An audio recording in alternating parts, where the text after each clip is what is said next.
Hello, everybody, and welcome back to a Soon Read Voter's Guide to Politics. I'm your host, Matt Tengtrakool, and today is a really special day for us. That's because we have 2020 Democratic presidential candidate Tom Steyer on our show.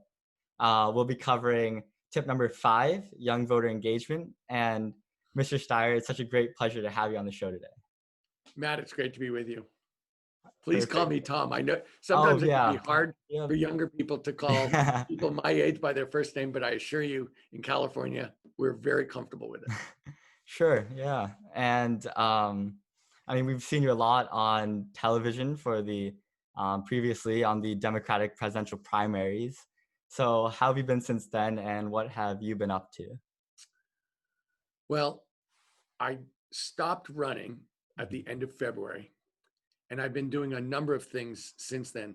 One thing is that I'm the co-chair of the Jobs and Economic Recovery Task Force advising Governor Newsom of California.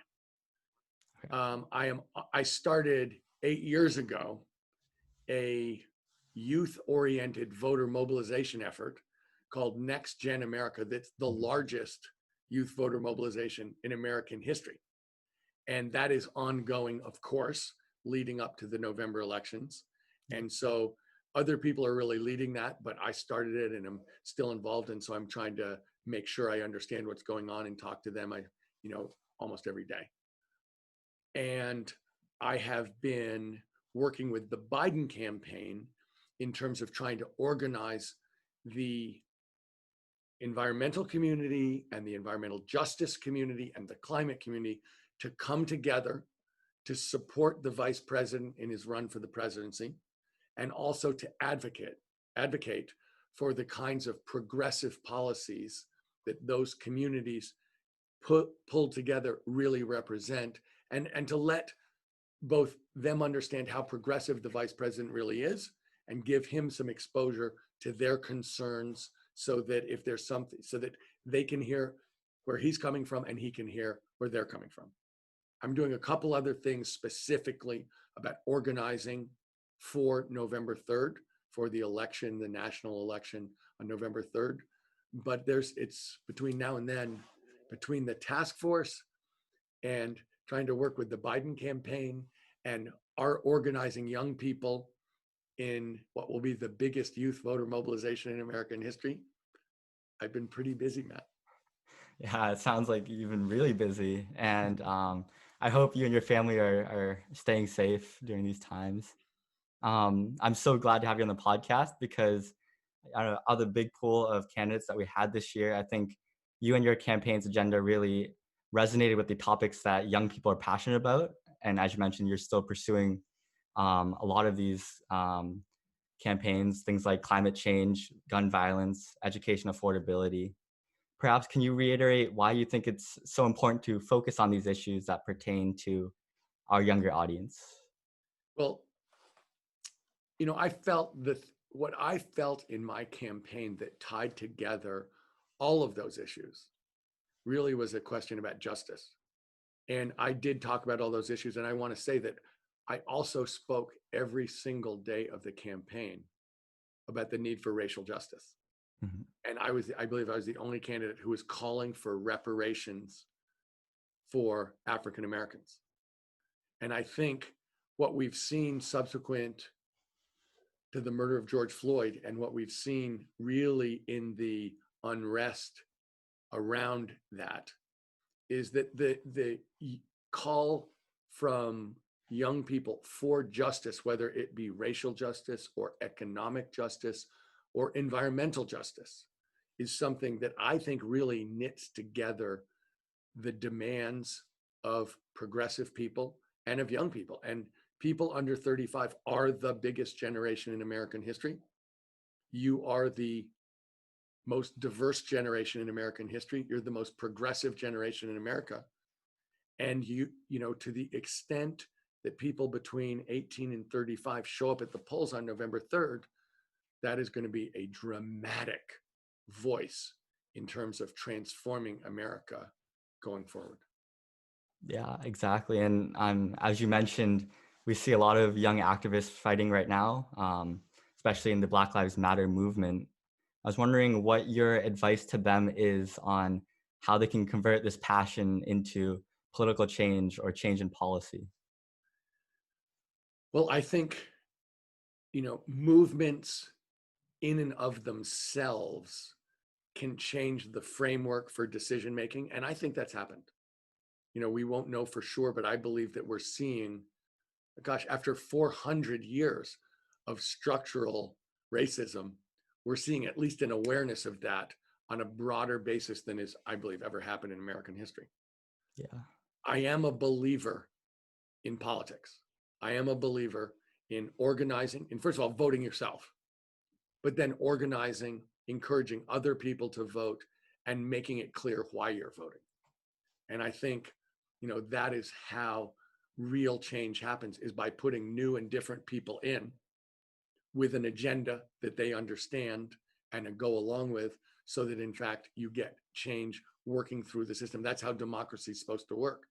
Mhm. And from my standpoint, and I said it when I was running for president, I believe that that the street unrest and the protests around police violence, but more broadly, are a reflection of young people's desire to be heard and to be, for their needs and their ambitions, to be recognized as, appropriate, rightful, deserving, and to be responded to. And I think we're seeing it across the board. I think it's long overdue. I think it's fantastic. I'm entirely supportive of this kind of transformational change that young people are calling for, that I was trying to call for. I think we need to do it. As someone who's been a climate hawk for way over a decade, it's absolutely critical that we don't just get change, but we get transformational change, and that we deal with the overdue,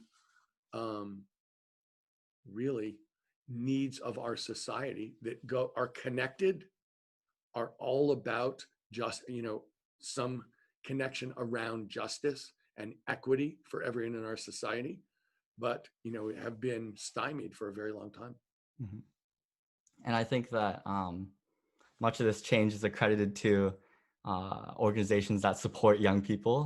As you mentioned, you founded Next Gen America, which is a large organization that's really mobilized so many young people to help out, especially in the cause of climate change, but also, I guess, a youth-based activism in general. Perhaps can you reiterate? Can you please tell us a bit more about it and what its mission is, and Sure. I mean, how our the audience can get involved? mission has really been to engage young people and to encourage them to use their voice. And obviously, I mean, looking at me, you can tell I'm not between the ages of 18 and 35. But I think virtually everybody who works in it is between 18 and 35. And, we've had thousands of people doing this work. I can, as an example, Matt, in 2018, so the midterm election, a little less than 2 years ago, we chose 38 contested congressional districts. We more than doubled the turnout of young people, Wow. and 33 of the 38 flipped from Republic to Democrat. Wow. So our thesis on elections in the United States in 2018 and in 2020 Mhm. is, it's very difficult to convince somebody at this point to change their mind. I mean, the choices are so stark. There are very few people in my mind who are really wondering how they feel about Donald Trump. Most people know how they feel about Donald Trump. And some of them really are for him, and some people are really against him. Mhm.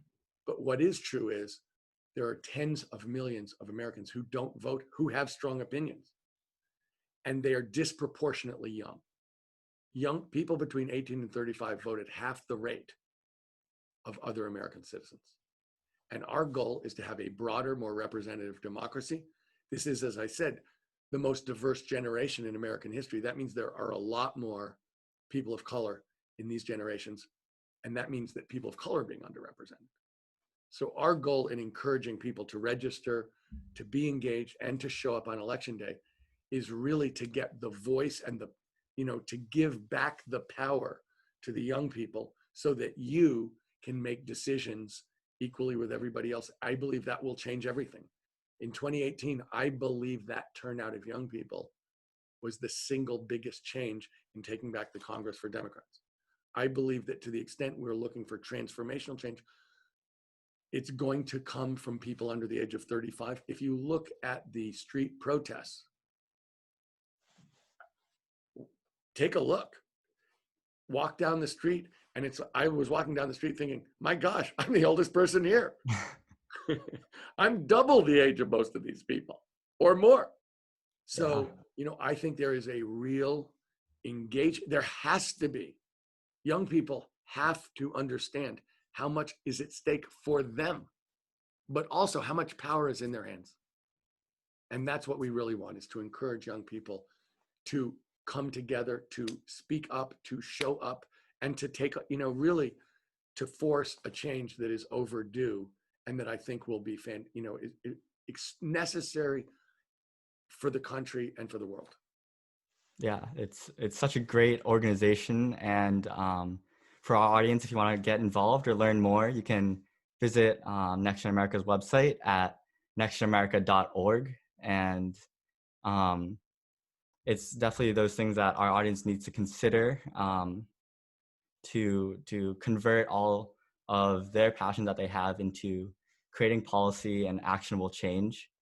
And another factor that I like, which I think set you apart from most of the other candidates, was that while you did not come from a political background, you've always been a strong activist. I was wondering why political involvement is important for you, and why should teens and young adults care about involving themselves in our political system, even if they have so many other different interests, like yourself in becoming an entrepreneur? Matt, it's funny because I really felt growing up that the United States political system worked. And I was an econ poli-sci major in college. Mm-hmm. So I was sitting there thinking about economic systems and political systems. And I thought, we have a really good system. It works. People scream and yell a lot, but basically they're problem solvers and they come together and move on.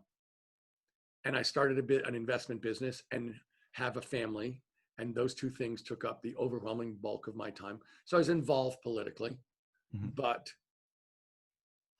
I basically voted, donated, did some door-to-door work, tried to be involved on a policy basis. But, I also had a family and was running a big business. Yeah. What happened was it became clear to me increasingly that the system wasn't working, that the kind of change that was necessary and desired by the overwhelming bulk of Americans wasn't happening. And I felt it really was one of those things where I believed that the system did work, and I was seeing evidence that the system wasn't working. And a perfect example is climate, where I felt like this is a threat to the health of every American. This is specifically an immediate threat to a lot of Black and brown people. Mm-hmm. This is a chance to create more jobs, grow faster, but also to avoid amazing health and livelihood threats down the road. So clearly, it's in the interest of every American to do this. And I started on climate by saying, this must be a matter of technology. This must be a matter of awareness. And I came to the conclusion, this is a matter of politics. This system is not working.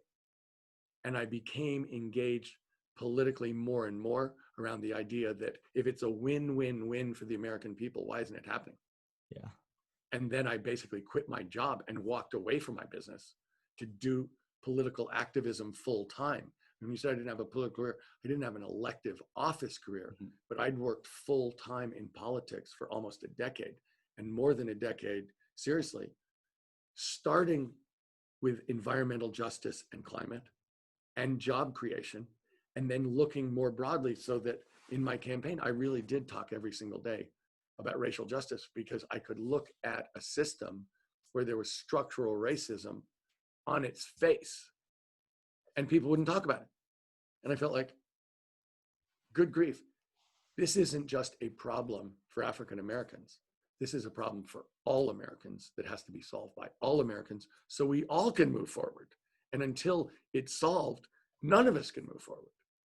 That was the point I was trying to make. That is the point that I think Americans are at right now, is, my goodness, this is structural, it's apparent, and none of us can move forward in an equitable and just way until we've dealt with it. Sure, the overwhelming bulk of the pain is being felt in this instance by African Americans, but it's an American problem, not an African American. Yeah. And as a young person myself, I know that while we may not have seen the change that you mentioned, we definitely still see the problems that are persisting through our society. And lastly, do you have any final advice or life lessons that you want to share with our young audience? Well, what I tried to say to my 4 kids, and what I try to say to all young people, is the same thing, which is this: you should take yourselves and your lives really seriously. What you can do is profound, and when you're making decisions about what to do, you should take your future and your potential with the utmost seriousness and really try to live up to your ideals. I am such a fan of your generation. I believe that young people who I've met are overwhelmingly highly moral, extremely hardworking. In my mind, people with great ideals. And I'm entirely supportive of your generation rising up and taking the reins of power. And I believe that there are a number of reasons why that's critical, and it goes across policies. I believe that by and large, young people are on the right side of history, are talking about the future and what needs to happen. And I do everything I can to try and support you. And I want you to take yourselves seriously and to understand how much power you have and to use it. I believe that you will, in fact, be the generation that transforms the state of California, the United States of America, and the world. And I want to make sure that I'm supportive as you do that. Thank you. That's great advice. And it really hits home with our podcast and our mission to educate and hopefully motivate young people to get involved in our democracy. Mr. Steyer, it's such an honor. And thank you so much for being on the show today and offering your time. Matt, thank you so much for having me. It's a pleasure. Thank you. And there you have it, folks. I hope you enjoyed this episode with Mr. Tom Steyer. Make sure you tune in next time. And I'm Matt Tengtrakool, signing off for today. Until next time, SUNY voters.